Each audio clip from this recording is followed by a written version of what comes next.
It's time to welcome the most inspiring director and actor Bhagyaraj அவர்கள். ஒரு பலத்த கரகோஷம் கொடுக்கலாம். எவ்வளவோ ஆண்டுகளாக உங்களை சினிமால பார்த்துக்கிட்டே இருக்கோம் சார். ஆனா இப்போ வரைக்கும் நீங்க அந்த சினிமால வந்தாலும் சரி இல்ல மேடை ஏறினாலும் சரி இந்த சத்தம் குறையவே இல்லை. I think that's the energy that you hold. Thank you so much for being here. இந்த படத்தை பத்தி I think the most apt person to ask for. So Karthik Venugopalan ஒரு இயக்குனராக பார்த்திருப்பீங்க. எப்படி இருந்தது அவரோட ஒர்க் பண்ணது சார்? முதல்ல கார்த்திக் வேணுகோபாலன் டீமுக்கு என்னுடைய மனமார்ந்த வாழ்த்துக்களை தெரிவிச்சுக்கிறேன். அதுக்கப்புறம் ஹிப்ஹாப் ஆதியை பற்றி ஒரு விஷயம் எனக்கு ரொம்ப சந்தோஷமாக பெருமையாக இருக்குது. என்ன விஷயம் சொல்லுங்கள்? நிறைய யங்ஸ்டர்ஸ் பிடிச்சி வச்சிருக்காரு, அதுவா சார்? அதுக்கப்புறம் வைபா இருக்காரு, எனர்ஜெட்டிக்காக இருக்காரு. அப்புறம் புதுசாக ஹீரோயின்ஸ் இறக்குறாங்க சார். அப்புறம் அதுவும் இல்லைன்னா அவருடைய மியூசிக். ஏன் ஊருக்காரருமா? கோயம்புத்தூர் சார். நானும் கோயம்புத்தூர் தான் சார். அப்படியா? ஆமாம். ஸோ எனக்கு ரொம்ப சந்தோஷமாக இருக்குது, பெருமையாக இருக்குது. அவருடைய வளர்ச்சி மேலும் மேலும் வளரணும். இப்போ நீ ஆரம்பத்தில் கேட்கும்போது இங்கே ஸ்கூல் ஸ்டூடெண்ட்ஸ் எவ்வளோ பேர்னு கேட்டப்போ ரொம்ப கம்மியாக இருந்தாங்க. அப்புறம் காலேஜ் ஸ்டூடெண்ட்ஸ் எத்தனை பேருங்கும்போது நிறைய பேர் இருந்தாங்கன்னு கை தூக்குனாங்க. அப்புறம் வேலைக்கு போகிறவங்க, ஆஃபீஸ் வேலைக்கு போகிறவங்க, அதுக்கு நிறைய பேர் கை தூக்குனாங்க. இப்போ இந்த ஸ்டூடெண்ட்டுகளுக்கும் வேலைக்கு போகிறவங்களுக்கும் ஒரு விஷயம் நான் சொல்லணும்னு ஆசைப்பட்றேன். என்னென்னா, ஒரு நாள் திடீர்னு ஒருத்தர் என்கிட்ட வந்தார். வந்து, சார் உங்களுக்கு தெரியாத ஒருத்தரை, ஆனால் அந்த ஆள் திடீர்னு இறந்துட்டார். அதனால் எனக்கு தெரியாத ஒரு ஆள் இறந்துட்டாருன்னு எனக்கு புரியல.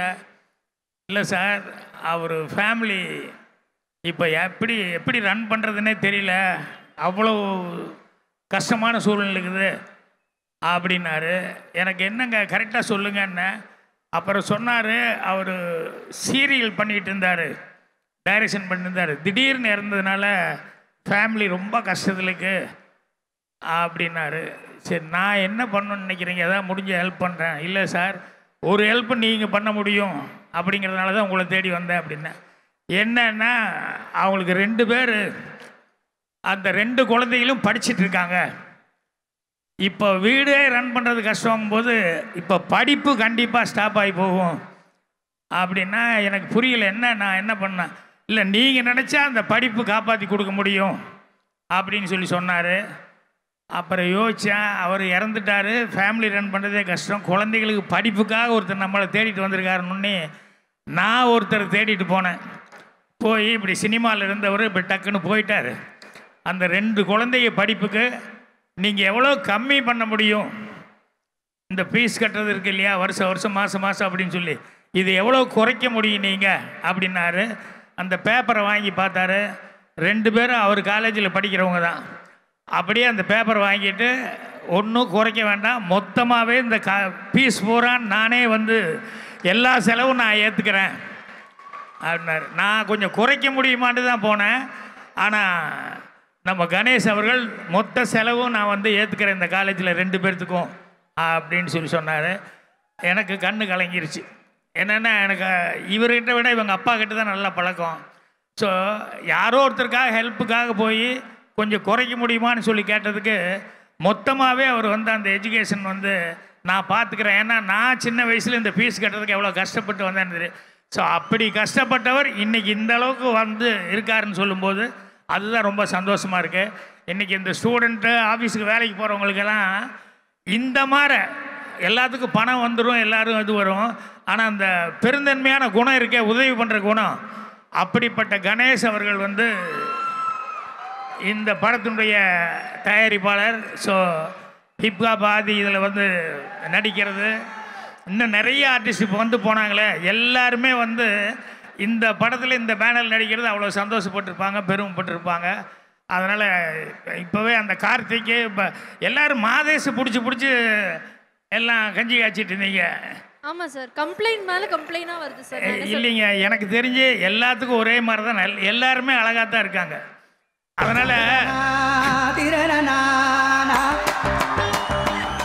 டிஜே ஆன் போர்ட் என்னென்னா, பிரியதர்ஷினி இவங்கெல்லாம் கூட வந்து எல்லாம் வருத்தப்பட்டாங்கல்ல எனக்கு லைட்டே பண்ணலன்னு. சில பேர்த்துக்கு லைட்டே பண்ண வேண்டியதில்லை, ஒரிஜினலாகவே அவங்க பர்சனாலிட்டியாக இருப்பாங்க. அதனால் மாதேஷ் விட்டுருப்பார். இதுக்கு தான் சார் நீங்கள் மேடைக்கு வரணும்னு ஆசைப்பட்டோம். இல்லை, உண்மையிலேயே அவர் படத்தில் எல்லாருக்குமே ரொம்ப நல்லா சிறப்பாக பண்ணியிருந்தார். அப்புறம் அந்த டெக்னீஷியன் ஃபைட்டர் மாஸ்டர் வந்து பேசும்போது கூட ரொம்ப நல்லா பண்ணார். எனக்கு நான் கோயம்புத்தூர் ஷூட்டிங் போயிருந்தப்போ ஆதி வந்து சார் ஒரு சின்ன விஷயம் என்னன்னா, கோயம்புத்தூரில் ஷூட்டிங் நடக்குது, எங்கள் அம்மா உங்களுக்கு ஃபேனு, உங்களை பார்க்கணுன்னு ரொம்ப ஃபீல் பண்ணுறாங்க அப்படின்னு. ஏங்க இது கேட்கணுமா, உடனே கூப்பிட்டு வாங்க லஞ்ச் பிரேக்கில் அப்படின்னு. அப்போ லஞ்ச் பிரேக்கில் அம்மா வந்தாங்க, அவங்க கூட நான் பேசிகிட்டு இருந்தேன். அம்மாவனுடைய சந்தோஷத்தை விட அதிகமான சந்தோஷம் ஹிப்ஹாப் ஃபேஸில் தான் பார்த்தேன். என்னென்னா அம்மாவுக்கு ஒரு அதை வந்து நிறைவேற்ற முடிஞ்சுது அப்படின்னு சொல்லிட்டு அதை வந்து அவ்வளவு ஒரு இதாக நினச்சாரு. ஸோ எனக்கு ஏன் ஃப்ளாஷ்பேக்கெல்லாம் வந்துருச்சு. என்னென்னா சினிமாவுக்கு நான் போகணுங்கும்போது யாரும் நம்பலை. எங்கள் அம்மா கிட்ட வந்து நான் சொன்னேன், அம்மா உன் பிள்ளையே நீ நம்பு, நான் வந்துடுவேன், எனக்கு நம்பிக்கை இருக்குது, என்னை ஆசீர்வாதம் பண்ணி அனுப்பு அப்படின்னு சொன்னேன். உடனே எங்கள் அம்மா பணம் கொடுத்து நீ நல்லா வருவிடான்னு சொல்லி அனுப்பிச்சி விட்டது. அதனால் அவர் வந்து சொல்லும்போது சில பேர்த்துக்கு வந்து சில கொடுப்பினைன்னு இருக்கும். நான் சினிமாவுக்கு வரும்போது எங்கள் அம்மா இல்லை, ஆனால் அவர் வந்து அம்மா ஆசையெல்லாம் நிறைவேற்றுற அளவுக்கு அவர் வந்து எல்லாமே இருக்கார். அப்படிங்கும்போது ரொம்ப சந்தோஷமாக இருக்குது, ரொம்ப பெருமையாக இருக்குது. அதனால் அவர் மேலும் மேலும் சினிமாவில் நிறையா வளரணும் அப்படின்னு சொல்லி இது பண்ணிக்கிறேன். அதே மாதிரி சினிமாவில் இருக்கிற கார்த்திக் அவங்க டீம் எல்லாம் வந்து எல்லாருமே எனக்கு புதுசாக இருந்தால் கூட, ஆனால் அவங்க ஒர்க் பண்ணுற ஸ்டைல் எனக்கு பிடிச்சிருந்தது.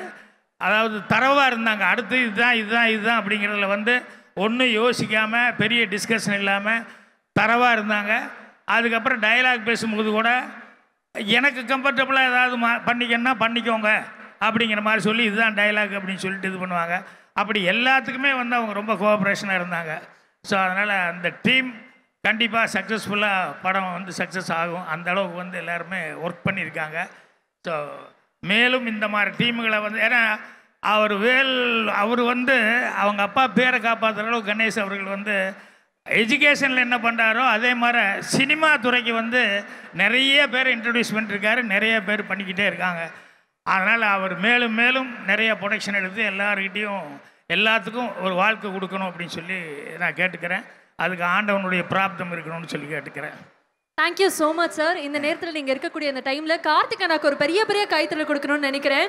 எப்பவுமே வந்து பாக்யராஜ் சார் திரைப்படங்கள் பார்க்கும்போது அவரை போல ஒரு படம் பண்ண முடியுமா அப்படின்னு ஆசைப்பட்டிருப்போம். அதே மாதிரி தான். பட் அவர் வாயாலே இவ்வளோ காம்ப்ளிமெண்ட்ஸ் வாங்கும்போது the dream is truly coming true. உங்களுக்கு ஒரு பெரிய வாழ்த்துக்கள். Thank you sir. Very kind of you. All the best. Thank you so much. Thank you very much.